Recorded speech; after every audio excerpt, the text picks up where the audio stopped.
Hey folks, Kevin here. Well, it's August 11th, 2023. I'm going to try and do a garden update here. My camera doesn't seem to be cooperating so well, and it is a bit windy today, but it's an absolutely gorgeous day. Our August, the end of July and the beginning of August so far has felt like fall. We've had more rain than we have had in years, much cooler temperatures since our heat wave. So things are a bit bizarre here, and Thea and I have both been busy. I thought, well, let's start off with the blueberry plants over here. As I mentioned last week, at this point the birds are beating us as far as the harvesting the blueberries, so I think Thea's given up on harvesting blueberries. However, she has come out and gathered some blueberries and is separating seeds right now for starting new blueberry plants as well from these plants in this area. So we'll see how that ends up working out. They're tiny little seeds, requires a blender and a lot of time and delicacy, or being delicate, not delicacy. So blueberry plants are still doing pretty well out here. We did do some weeding. Thea had gotten around all of the perimeter plants around the honeyberries or hiscaps, and I did come through and use the tilther before, and then we've done a little bit of tilting. But as you can see, that darn bindweed, it always finds a way, and of course I didn't get all the root as usual. So in the west garden plot rather, things have been going well. I need to weed on the outside of the weed mat out here because that's part of the problem. And I haven't re-weeded in here. You can see lots of purslane, one of our pioneer weeds here. That isn't a bad weed. It's actually a pretty good plant. We do love the purslane. So over here, I did put in some of the rebar. So these are the same rebar that I've used for staking up the cages, for tomato cages and other different cages around the property. These are 20-foot length, half-inch rebar that I cut into quarters, so they're about 5 foot long. And that's to go ahead and start tying up some of the thornless blackberry plants. So they're doing okay so far. I'll have to come in here and weed again. I'm determined to go ahead and get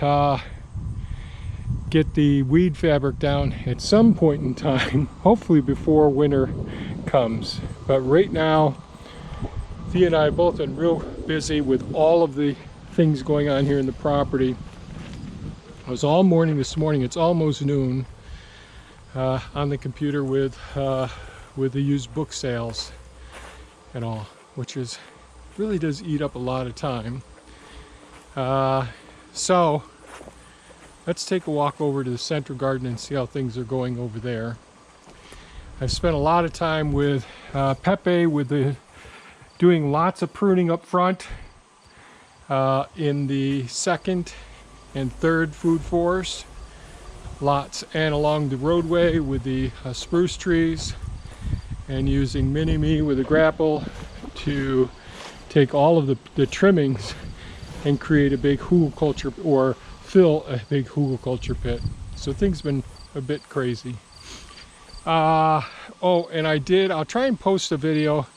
I don't think I actually finished it, but going from the curing stage to the getting them prepped for storage of the garlic that we harvested. So let's have a look and see how plants are doing. The San Marzano tomatoes have been doing great. They're a little bit overgrown in here today, but the tomatoes have been being produced. Comfrey is on its third growing over here. You can see it coming up. You can see the rest of it is still laying down. And you can see some of the acorn squash are doing really well in here. So I'm going to turn the camera down here. So the acorn squash plants have taken off nicely. Real happy with that. You can actually see a couple of the green tomatoes over here. So these will probably, we still have tons of tomatoes in our freezer from over the last couple of years. So we're real happy with that. Not as we got plenty of garlic out of the beds that that you saw harvested recently. But the truth is, we go through so much garlic, I'm gonna have to double the amount. We really cut it down to about 1/10 of what we used to grow. And so we'll end up cutting that down. Okay, down here, we actually have a tomato that's looking, a couple that are looking close to ripe in there. They're getting close. And here, these couple of plants right here are the Northern Georgia sweet candy squash. Really big squash, so hopefully they'll turn out well. The birds, I've got to say, our birds have been absolutely fantastic about keeping all of the pests out of our plants. The only one that I would say that the birds don't deal with is the Japanese beetles, but the Pennsylvania smartweed draws them to those plants, and that takes care of that issue. So we haven't had the pest problems with any of our squash plants yet. And these ones are, the candy squash are just starting to get to flowers at this point. The same thing with the butternuts. So these are the butternut squash here. Just getting the flower buds started at this point. And in this row here now, as you can see, I didn't get the fence up yet. Yep, may not get that up this year. But you can see what's left. The deer just love the watermelon plants, so they ate all the watermelon plants. And what else? And the couple, this is what's left of the cantaloupe. Honeydew or cantaloupe, I'm not sure which one. And then we have the Hubbard, no, is this Hubbard squash? It's either the blue pumpkin or the Hubbard squash. And it's been a couple of years since I've grown those, so I can't really tell you right now which one it is. Yeah, I think these are the Hubbards. We'll have to see. So, for getting these seeds in the ground pretty darn late, I'm pretty happy with that. Let me get these guys back up on the weed mats here so I don't hit them with the mower when I come through here.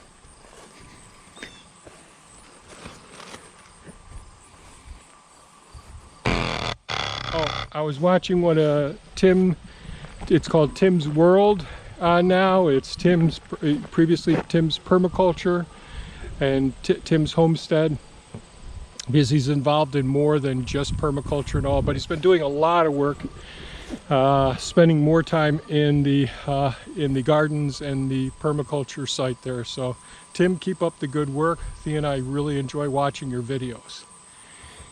All right, let's get over here into the eastern garden plot. And on this side, you're going to notice that the Scarlet Red Runner beans are a little bit more advanced, where before this side was a little more advanced. Well, that's because of all the raccoons digging in here. They just love digging into the mulch and going for it. I did do some weeding in here last week. I haven't done any more weeding.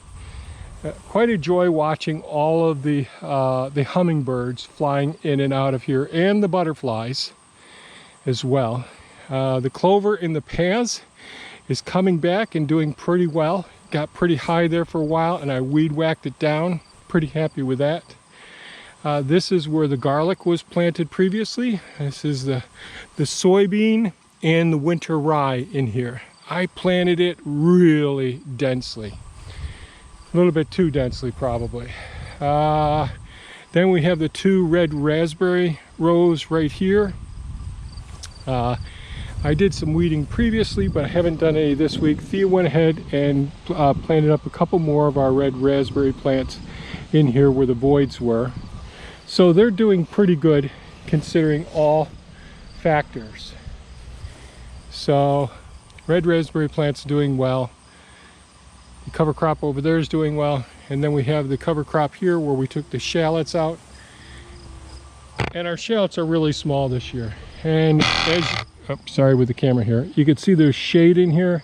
It's only after noon, probably around 3 o'clock, that we get some sunlight really on this bed. So maybe we'll change things up next year. So one, I'm going to want to plant twice as much garlic as we did this year. And we'll probably move the garlic and shallots over into the central garden plot over there. That's my thoughts at this point. And we'll see how the raspberry plants do in this somewhat shaded area. Now this is dappled shading because of this is a thornless honey locust tree right here in this garden area. So, and the birds ate a lot of the seed when I put this down. And I do plan on sheet mulching the raspberry plants again. I'm not sure that I said that. We're getting real close with the potato plants here now. They're starting to fall over. I haven't seen any flowers yet today. And I get these quackgrass climbs up in here. So it's probably time to turn off the irrigation because I think we're going to have some more rain this week. And again, I'm sorry, I don't know if I have the camera down there. I don't see any exposed potatoes, but these are starting to yellow. Turn a little yellow here.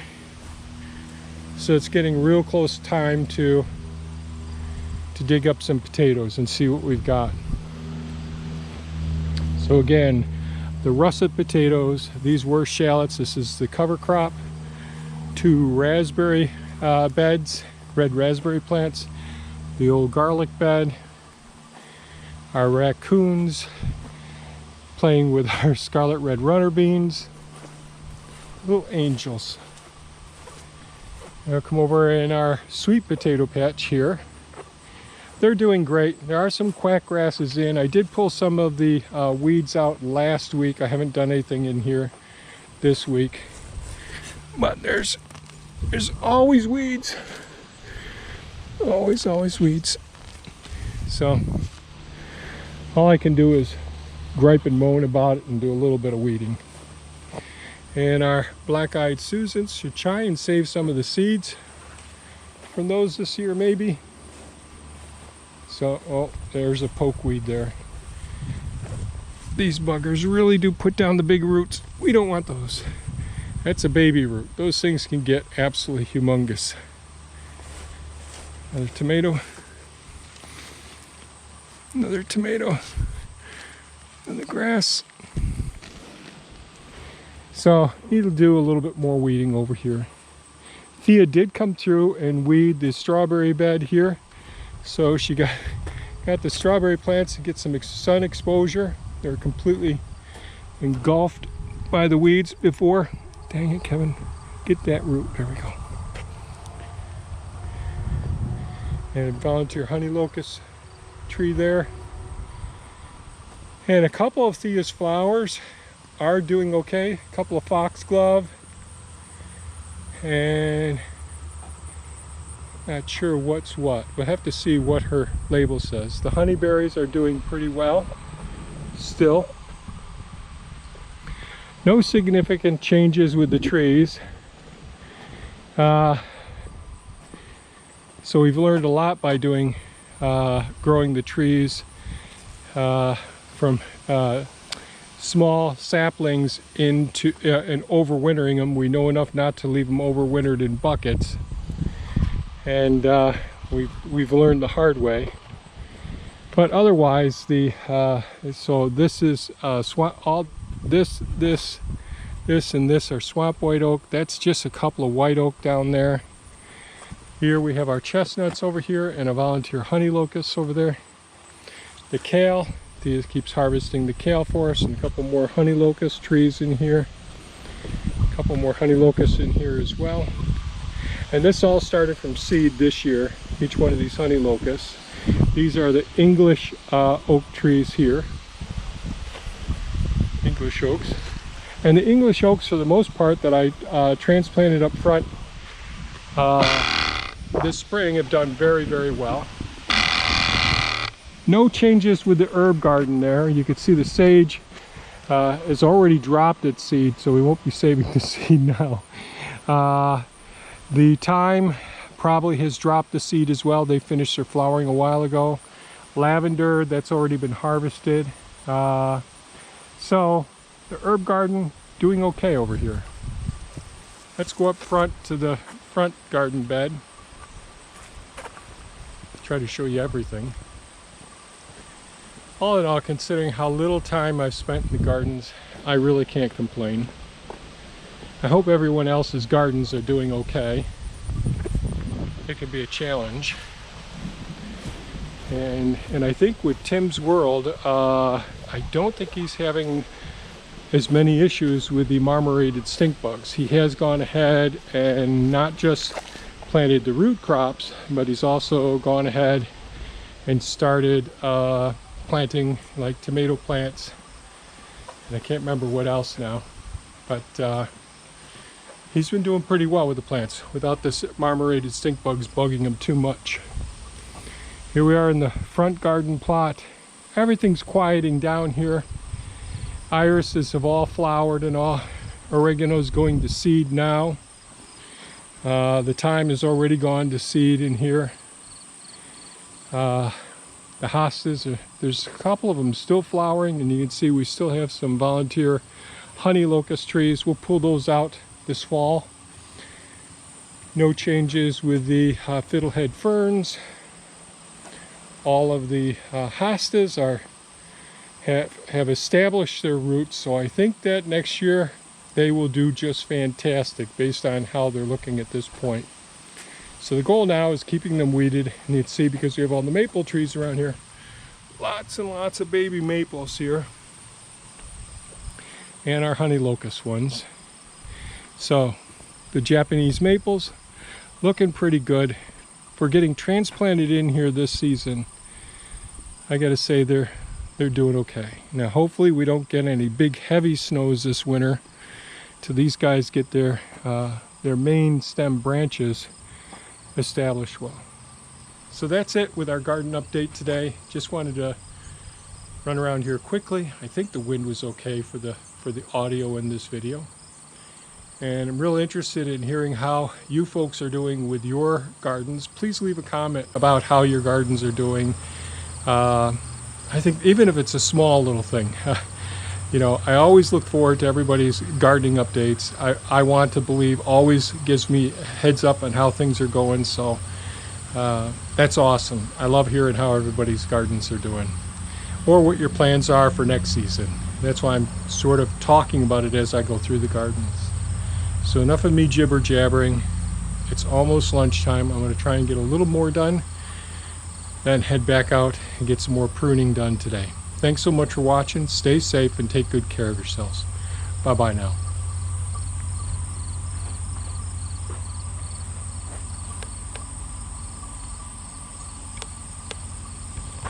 I'm on camera.